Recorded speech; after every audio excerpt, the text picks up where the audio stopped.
Entre as várias funções da arquitetura está a de criar espaços integrados com o meio, promover condições que vão além da estética e que viabilizem a funcionalidade da construção, seja para a moradia ou os mais variados usos. E todos esses conceitos foram empregados pelo arquiteto italiano Francesco Di Salvo, quando criou um moderno projeto habitacional para resolver os problemas de moradia da cidade de Nápoles. Porém, sua obra acabou servindo para o surgimento de uma das maiores organizações criminosas do mundo e ajudou a criar o maior mercado de drogas da Europa.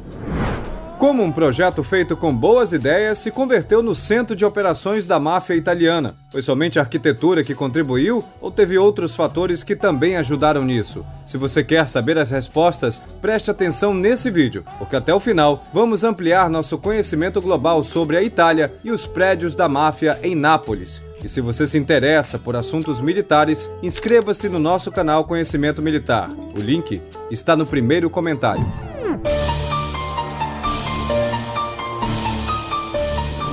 A cidade de Nápoles é a terceira maior da Itália e geralmente seu nome está associado com o fato de ser a terra natal de uma das comidas mais consumidas no mundo, a pizza. Também é lembrada pelo sorvete napolitano.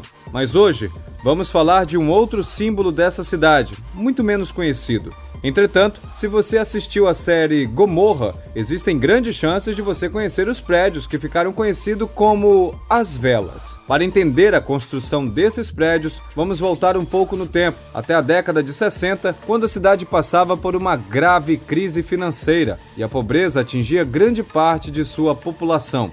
Para resolver o problema, ou apenas mandar ele para longe, as autoridades decidiram aproveitar uma área vazia que existia ao norte da cidade para criar um programa habitacional e retirar as favelas que tomavam conta do centro urbano. Essa região se chama Scampia e ficou mundialmente conhecida como o maior mercado de drogas da Europa.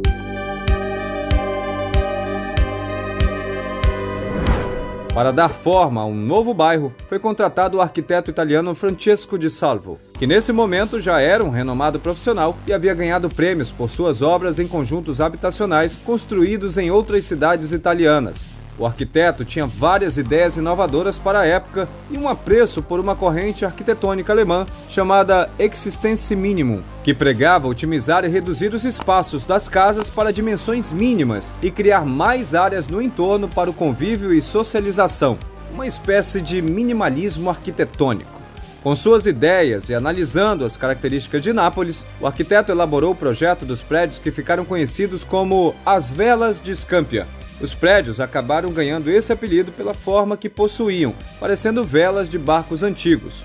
Mas uma vela para impulsionar o barco precisa de bons ventos. Será que encontraram isso em Nápoles? Bem, inicialmente os ventos sopravam a favor. O projeto iria contar com 7 prédios, feitos na medida para a cidade. Para conservar as características das ruas e vielas estreitas do centro de Nápoles, o arquiteto projetou um sistema de passarelas para interligar os apartamentos e dessas passarelas saindo as escadas de cada apartamento. Ou seja, para chegar em casa, os moradores continuariam passando por vielas e se encontrando com os vizinhos, como já estavam acostumados a fazer. Inclusive, os apartamentos foram projetados com sacadas voltadas para essas passarelas, com a finalidade de que os moradores pudessem interagir com quem estivesse passando. O projeto também previa áreas verdes, centros sociais para cada bloco, escolas, centros médicos e toda a infraestrutura necessária para que seus habitantes, apesar de terem espaço reduzido dentro de casa, tivessem um entorno agradável e sociável. A previsão inicial era de que os prédios abrigassem 40 mil habitantes, mas estamos falando da Itália, né? Que, assim como o Brasil, é um péssimo exemplo quando o assunto é honestidade no meio político. As obras se iniciaram no final da década de 60, porém, só foram executadas sem seguir o projeto. Estiveram envolvidas em vários escândalos de desvio de dinheiro público. As áreas verdes, que estavam previstas, foram reduzidas em relação ao planejamento original. As escolas, centros sociais, postos de saúde e delegacias não estavam construídos até então. E nem a posição de cada um dos prédios, nem mesmo a distância entre os blocos foi respeitada, o que reduziu a incidência de luz e ventilação, tornando muitas das moradias insalubres. O que era para ser um exemplo de bom gosto e organização, se tornou um pesadelo para os futuros moradores. Além dessas alterações abomináveis no projeto inicial, o governo começou a transferir moradores por volta de 1975 para os apartamentos, antes mesmo de estarem concluídos. Muitas unidades ainda estavam sem gás, banheiros e até sem eletricidade, e mesmo assim foram entregues. Foi feito dessa forma, desse jeito. A situação, que já era complicada, ficou ainda pior em 1980, quando um forte terremoto de 6,9 na escala Richter atingiu o sul da Itália e destruiu diversas edificações de Nápoles. A tragédia deixou 52 mortos e milhares de desabrigados. Como faltava estrutura na cidade para acolher essas pessoas, muitas famílias invadiram os apartamentos que ainda estavam vazios e o projeto, que inicialmente era para atender 40 mil pessoas, estava servindo de moradia para mais de 90 mil pessoas. Você chamaria de cortiço ou de caos planejado? Comente! Neste momento, o bairro de Scampia era o cenário ideal para o crescimento de atividades criminais. Uma enorme quantidade de pessoas vivendo em condições precárias, taxas de desemprego nas alturas e ausência total do Estado. Todos esses fatores em qualquer país do mundo já seriam um prato cheio para o crime organizado. Agora imagine um país com uma das máfias mais fortes do mundo. Acho que não precisa nem falar, né?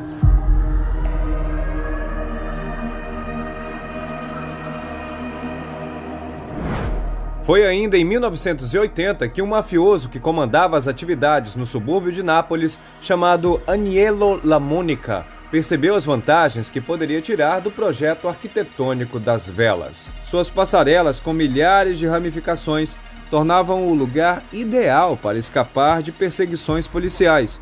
Sem contar que do alto dos prédios era possível vigiar toda a região, controlando a chegada tanto da polícia quanto de inimigos. Para aplicar perfeito, a mão de obra tinha aos montes. Com tanta gente amontoada e sem emprego, era fácil conseguir pessoas dispostas a trabalhar para a máfia em troca de algumas liras por dia.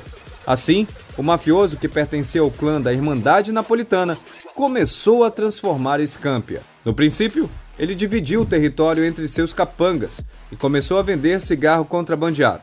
Mas logo, com todo seu faro para negócios ilícitos, viu a oportunidade de passar para o tráfico de drogas. Os anos 80 na Europa foram os anos da heroína, e esse mafioso, que era conhecido como açougueiro, nem queiram imaginar o porquê, queria entrar no jogo para valer e começou a vender heroína na região. O negócio ia bem.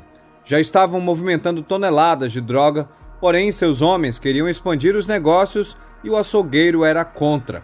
Ele queria manter escondido dos outros chefes da máfia as oportunidades que se camuflavam em seu território. Como costuma acontecer quando existe discordância na máfia, Agnello foi morto em 1982 e dizem que o responsável pela morte foi seu próprio filho adotivo, que assumiu o posto de chefe da máfia e liderou o crescimento do crime organizado. O novo líder, Paolo Di Lauro, fechou acordos com cartéis de drogas na América do Sul e passou a vender cocaína para toda a Europa a partir de sua base em Scampia. Chegava gente de todos os lugares e cada dia aumentava ainda mais a quantidade de drogados em busca de heroína ou qualquer uma das outras drogas vendidas. As atividades ilegais cresciam cada dia mais e os moradores ficavam à mercê dos mafiosos sem a presença da polícia no bairro, pois a primeira base só foi instalada cerca de 12 anos depois da chegada das primeiras famílias. Até 1987, a máfia atuou sem nada para reprimir suas atividades. Com a instalação da delegacia, a repressão policial chegou a atrapalhar as atividades, mas mesmo assim,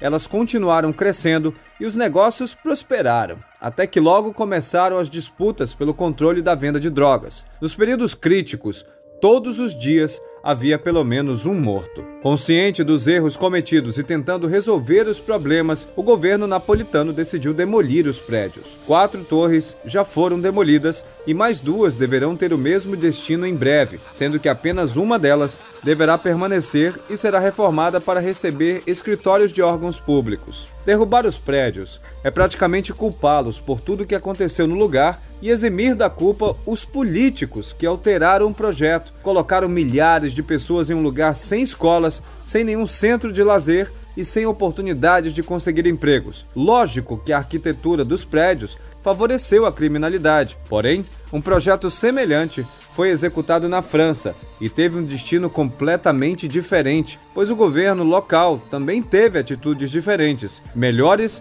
e mais responsáveis, diga-se de passagem. Atualmente, o governo italiano está investindo 18 bilhões de euros em um projeto chamado Restart Scampia, onde estão sendo tomadas as ações que deveriam ter sido adotadas na construção do bairro. Se tivesse sido assim, talvez hoje o vídeo fosse sobre uma obra onde a arquitetura respeitou as características locais e permitiu uma nova vida a milhares de pessoas. Esperamos que pelo menos sirva de exemplo para outros governos evitarem repetir os mesmos erros. E você, acredita que com as demolições a máfia será eliminada ou apenas vai procurar outro lugar? Comente. Amplie ainda mais seu conhecimento global acessando os vídeos sugeridos e inscreva-se para ser notificado a cada vídeo novo. Muito obrigado por assistir até aqui. Abraços e até o próximo vídeo.